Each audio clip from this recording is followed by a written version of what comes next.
Энциклопедия по ремонту ПК, часть 6, сборка компьютера, и мы говорим об установке оперативной памяти.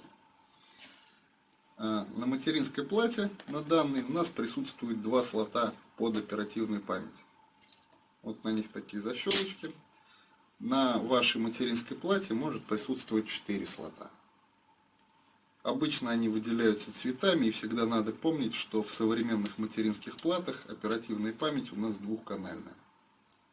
То есть память желательно устанавливать парами для получения максимальной производительности. То есть выгоднее взять две планки по 2 гигабайта, нежели одну по 4, если вы не собираетесь в ближайшее время апгрейдить ваш компьютер. Итак, отщелкиваем наши зажимы. И вот у меня тут две планочки оперативной памяти DDR3 специально под эту материнскую плату. Не забываем о том, что стандарт важен и нельзя поставить оперативную память другого стандарта.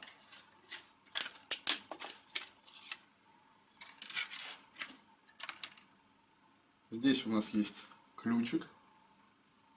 Ориентируем планочку памяти по этому ключику, чтобы ключик совпадал с прорезью на оперативной памяти.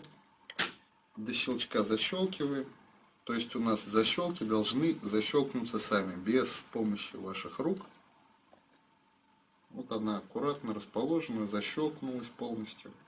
Правильно стоит. Также вторая планочка оперативной памяти.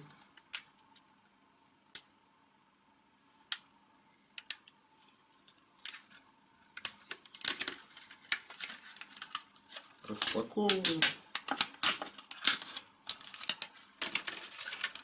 И точно так же, сориентировав ее по ключу, аккуратным движением защелкиваем. Ну, собственно, вот все, память у нас установлена. На этом урок закончен.